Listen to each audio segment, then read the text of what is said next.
Salut, ça faisait un petit moment que j'avais pas fait de vidéo parce que je travaillais sur différents projets et j'avais pas forcément le temps de tourner mes vidéos. Et donc du coup, en cette période de fin d'année, je me suis dit que ce serait peut-être cool de te parler un petit peu de mon voyage que j'ai fait en Laponie.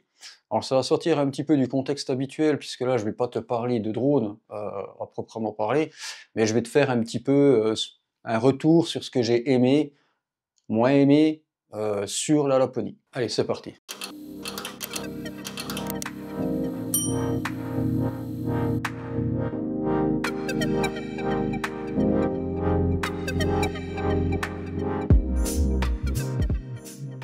Donc début décembre, je suis parti en Laponie finlandaise, plus exactement à Rovaniemi, qui est pas loin en fait du village du Père Noël. C'est le secteur le plus connu en fait du cercle polaire. Il faut savoir que ce village du Père Noël justement est pile poil sur le 66 degrés nord, donc qui correspond en fait au cercle polaire. Il faut savoir que là-bas, les températures sont quand même relativement basses, et je dirais même extrêmes pour nous qui n'avons pas l'habitude. Un autre point aussi qu'il faut savoir, c'est que le cercle polaire, c'est le seul endroit en fait où tu vas avoir au maximum une journée complète l'été de soleil, où c'est que tu auras 24 heures avec le soleil, et à l'inverse, l'hiver, tu auras 24 heures avec que de la nuit. Donc déjà, ce que je peux te dire, c'est que faut savoir que quand tu es là-bas en période hivernale, c'est assez perturbant parce qu'en réalité, tu n'as que entre 3 et 4 heures de jour, dont 2 heures de soleil.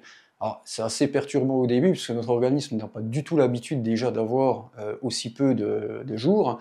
Et en gros, arrivé à 2 heures l'après-midi, ben, ça y est, il fait déjà nuit totale, et tu as l'impression qu'il est déjà 19-20 heures, quoi. Donc ça, c'est déjà un truc qui est assez perturbant, qu'il faut prendre en compte. On s'adapte assez facilement. Après, tu as 1 heure de décalage horaire l'hiver, donc ça reste encore raisonnable. Là-bas, ce que j'ai fait pas mal de petites activités assez sympas, mais ça, je te redirai après au niveau des budgets, enfin du budget, ce que ça te coûte, puisque faut savoir que c'est un pays nordique, et comme tous les pays nordiques, ben, en fait, c'est extrêmement cher, que ce soit au niveau des activités, au niveau des logements, au niveau des locations. Bref, toutes ces trucs, toutes ces choses-là, en fait, ça pèse lourd dans la balance, quoi. Première chose à faire, c'est que j'ai loué une voiture. Déjà là, première galère, enfin galère entre guillemets, c'est que là-bas les routes ne sont pas déneigées. Tu roules directement avec des véhicules qui ont des pneus cloutés. Donc du coup, ben voilà, faut s'habituer. Si tu viens d'une région ou d'un pays où il n'y a pas du tout de neige, rouler dessus, ça peut être assez perturbant et stressant. Mais avec les pneus cloutés, ça roule relativement bien. Au niveau des activités, avec ma femme, on avait décidé de faire quelques activités. Alors, il y en a qui ont été annulées, comme par exemple la pêche sur glace. Il y avait aussi des motos des neiges qu'on avait réservées bien avant, qui ont été annulées, mais on a quand même pu en faire. Donc le premier jour de notre séjour, en fait, on a été faire un tour au fameux village du Père Noël, puisque ça reste quand même l'emblème au niveau Laponie. Et là-bas, tu peux trouver pas mal de choses, le fameux Père Noël. Mais là, ça se demander si le Père Noël n'est pas un voleur, pour le coup, puisque 50 € pour faire une photo avec, ça pique quand même un petit peu. Tu peux trouver aussi la maison de la Mère Noël, mais c'est idem, hein, tu vas encore payer aux alentours des 30 €, 20 €, enfin je crois que c'était 20 € la photo avec la Mère Noël. Bref, ça reste chouette à voir, tu peux voir des rennes, tu peux même faire une balade en renne qui va te coûter une cinquantaine d'euros pour deux personnes, enfin deux adultes. Non, même pas, non, je te dis n'importe quoi, c'est 50 € par personne. Donc c'était 25 € pour les enfants. Donc là, encore une fois, tu te fais rincer. Euh, il y a pas mal de petites choses sympas là-bas, notamment il y a le restaurant de glace. J'ai trouvé ça assez sympa d'ailleurs, le restaurant de glace. C'est vraiment atypique. Tu vas manger vraiment assis sur un bloc de glace. Tu vas t'asseoir sur une peau de renne justement pour éviter d'être assis directement sur le bloc de glace. Mais bon, dedans il faisait à peu près, je crois que à l'extérieur il devait faire un truc comme -15 ou -16. Et à l'intérieur c'était un peu plus élevé au niveau de la température. Mais bon, on sentait quand même que ça pinçait sévère, quoi. Tu vas pouvoir avoir aussi pas mal de petites boutiques assez sympathiques là-bas. Par contre, attention les prix, clairement. J'ai trouvé un pull qui était assez chouette. Je te mets ici là le prix. 269 € pour un pull, faut peut-être pas abuser. Ça reste quand même très très cher. Il y a beaucoup de produits qui sont très élevés. Alors c'est des produits qui sont faits main, c'est des produits locaux, je suis d'accord, mais bon, faut quand même pas rentrer dans l'excès, quoi, clairement.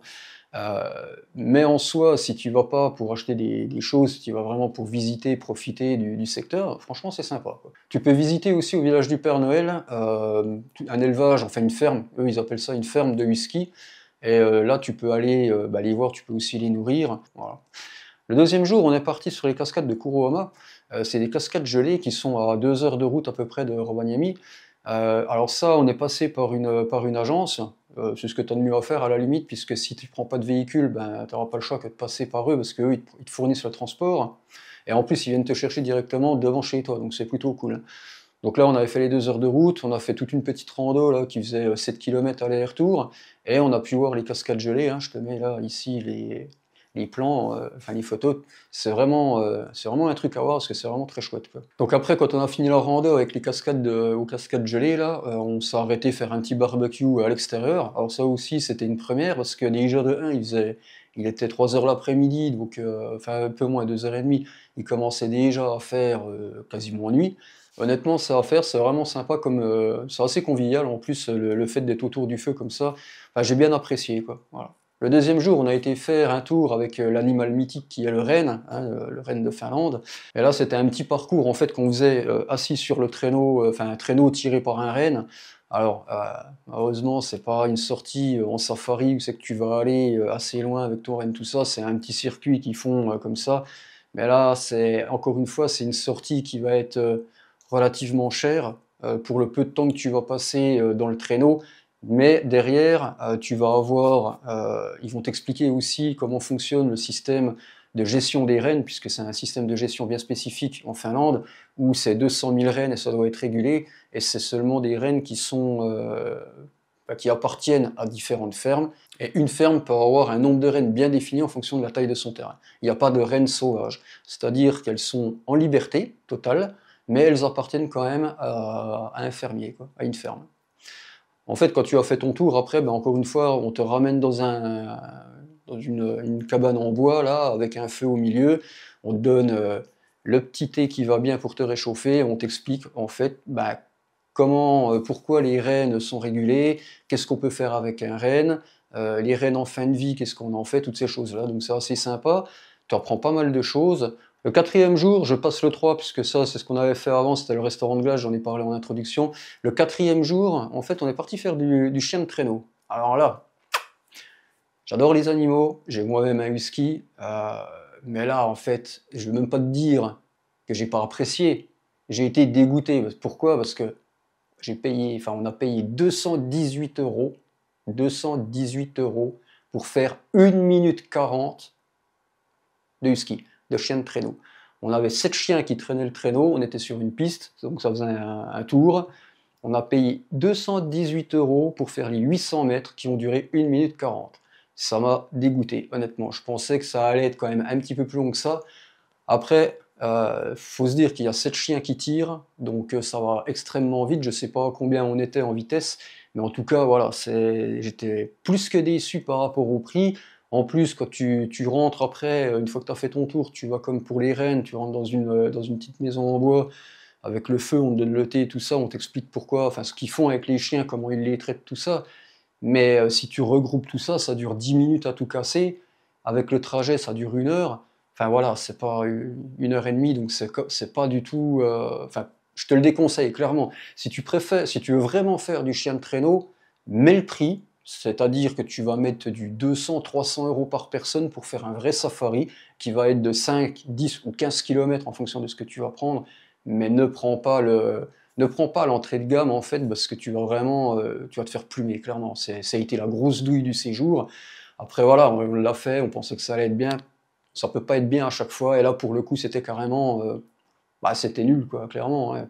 1 minute 40 assis sur un traîneau puis tu redescends, tu profites pas clairement. Le cinquième jour donc on a fait là on est parti faire de la moto des neiges et honnêtement la moto des neiges ça a été un pur kiff. Non clairement, si je te conseille bien un truc là-bas à faire obligatoirement, quitte à faire, ne pas faire les autres, mais fais la moto des neiges, parce que nous on l'a fait sur un lac gelé, avec le coucher de soleil, enfin coucher levé, on sait pas trop, parce que vu l'heure qu'il était, il était 12h30, donc voilà, mais tu fais le tour, enfin tu fais la moitié à peu près du lac, il t'arrête vers une petite île, hop, il te donne les petits gâteaux, le thé pour te réchauffer, et là c'est parti.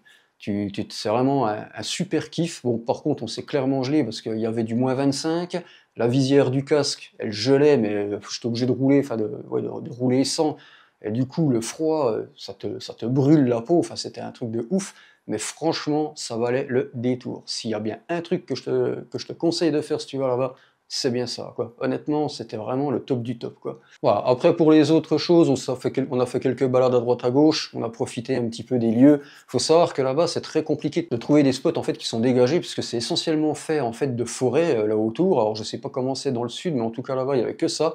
Donc déjà pour voir le soleil, sachant qu'il est très bas, bah, c'est compliqué. En plus, le soleil, il se lève et se couche du même côté, donc c'est très perturbant. Donc le seul moment où c'est que tu peux trouver en fait, enfin voir le soleil, ça va être quand tu vas prendre légèrement de la hauteur, ce qui est très compliqué là-bas. Enfin en tout cas sur le peu de trajet qu'on a fait, on n'en a pas trouvé. Et tu peux en trouver aussi si tu trouves du style ben, tout ce qui est lac gelé, puisque tu auras vraiment une vue dégagée. Et un truc aussi qu'on a fait qui était pas mal, et ça je te conseille de le faire toi de ton côté, ne pas prendre en fait un guide, c'est de faire la chasse aux aurores boréales. Alors, il faut savoir que les aurores boréales, j'ai trouvé 2 spots. Alors, le dernier, je l'ai trouvé un peu tard, c'est dommage. Le premier spot, j'étais à 2 minutes en voiture de mon appartement, puisque moi j'avais loué un appart au centre de Rovaniemi. Euh, En voiture, hop, tu y allais, tac. Alors, c'était un peu pollué niveau lumière, mais franchement, on a pu faire, bah, je te mets hein, là les photos que j'ai fait, et la petite vidéo, le timelapse. Et franchement, c'était super cool. Et le deuxième spot que j'ai trouvé, celui-là, par contre, il était à 20 minutes en voiture. C'était encore une fois un lac gelé. Et là, en fait, par contre, tu as une foule, mais pas possible. Mais l'avantage, c'est que comme c'est très gros, bah, tu peux aller te poser dans un coin, tu fais tes photos, c'est super bien. Et puis voilà. La particularité des aurores boréales, il faut savoir qu'en fait, c'est pas comme tu les vois sur les photos. Là, comme tu vois sur ma photo, ça c'est sublimé en fait, et c'est ton appareil photo qui va te donner cette lueur vachement pétante euh, avec le mode nuit, nocturne en fait. Il faut savoir que quand tu vois toi l'aurore boréale, tu vois une simple lueur dans le ciel, légèrement verdâtre, et tu vois que ça bouge légèrement. C'est comme ça que tu les reconnais. Mais une fois que tu as pris le coup, en fait, après, direct, tu les vois et tu sais que bah, tiens, ça c'en est une, tac, tu sors ton téléphone ou ton appareil photo et tu prends la photo. Quoi. Voilà. Après, pour parler, avant de conclure cette petite vidéo qui est bien différente hein, pour le coup, je vais te parler du budget. Alors, il faut savoir que la Laponie, c'est pas comme si tu allais en Crète ou en Espagne. Voilà. La Laponie, faut compter un très très gros budget. Dans le budget, ce qui va te peser très lourd, bah, ça va être les sorties. Histoire de te donner à peu près, à titre d'exemple, les sorties, on n'est pas loin des 800 ou 1000 euros, je crois, pour la semaine. L'appartement, ça a été encore. Alors, un petit conseil, si tu veux aller là-bas, je te conseille de réserver 8-9 mois à l'avance pour être sûr d'avoir les prix les meilleurs. Typiquement, la voiture, nous, on l'a louée la semaine 450 euros. Si tu arrivais là en Laponie et que tu l'as réservé, c'était 1300 euros la semaine. Donc tu vois, ça commence à piquer un peu niveau budget, quoi. Mais voilà, nous on a tout pris 6 mois à l'avance. Dans la globalité, on a dû atteindre à peu près les 4000 euros pour la semaine. Alors c'est quand même un très gros budget parce que pour 4000 euros, tu peux partir 3 semaines ailleurs. Par rapport au voyage que j'ai fait précédemment, je trouve que le budget est relativement élevé. Mais par contre, une chose est sûre, c'est que c'est vraiment une aventure, c'est à faire parce que vivre comme ça, en fait, avec un décalage complètement au niveau du cycle jour-nuit, c'est assez perturbant, mais c'est une très bonne expérience. Et puis en plus, voilà, j'ai trouvé que t'es obligé de t'adapter en fait. Surtout pour moi qui fais de la photo, de la vidéo, ce type de contexte-là, c'est très contraignant et c'est là qu'on est obligé de trouver un petit peu des idées pour réussir en fait à faire ce qu'on veut. Bien que j'ai eu beaucoup de pertes dans mes photos et dans mes vidéos, puisque ben voilà. Mon Canon, moi, c'est un R7, donc c'est un capteur APS-C. Et petit capteur, ben, quand tu montes dans les ISO, ça fait énormément de bruit dans tes images. Donc voilà, j'ai quelques pertes au niveau de mes photos, mais dans l'ensemble, ça reste une expérience que j'ai vraiment bien appréciée, quoi. D'ailleurs, pour ça que je vais sûrement faire plus tard, peut-être pas l'année prochaine, mais enfin dans les 2 ans, là, je vais sûrement faire un voyage en Norvège. Mais là, par contre, je serai plus sur une période printemps. Je te donne encore un petit conseil. Le prix pour une activité en Laponie, il faut compter en moyenne, au plus bas, 100 euros par personne. Et après, ça monte à des prix pas possibles en fonction de ce que tu veux faire. Mais il faut compter 100 euros par personne pour une activité. Et nous, on est passé à chaque fois par la plateforme Get Your Guide. L'avantage, c'est que tu vas sélectionner ton guide, tu vas demander si tu veux un guide français, et tu vas demander aussi si tu veux qu'on vienne te chercher directement à ton hôtel, ton appart, et on te ramènera aussi à ce moment-là au même endroit, quoi. Voilà. J'espère que cette petite vidéo sur la Laponie, enfin sur mon séjour en Laponie, te sera utile. Alors je sais que ça change de ce que je fais habituellement, mais je me suis dit que c'était cool peut-être de tester. Puis comme on est en période de fête de fin d'année, je me suis dit qu'aussi ça pouvait être sympa, quoi. N'hésite pas à me laisser un petit like, un petit commentaire pour me dire ce que tu en as pensé. Tu peux me suivre aussi sur mes réseaux, enfin essentiellement Instagram, je te mets le lien là en dessous comme d'habitude. Et moi je te dis à bientôt dans une prochaine vidéo. Ciao ciao.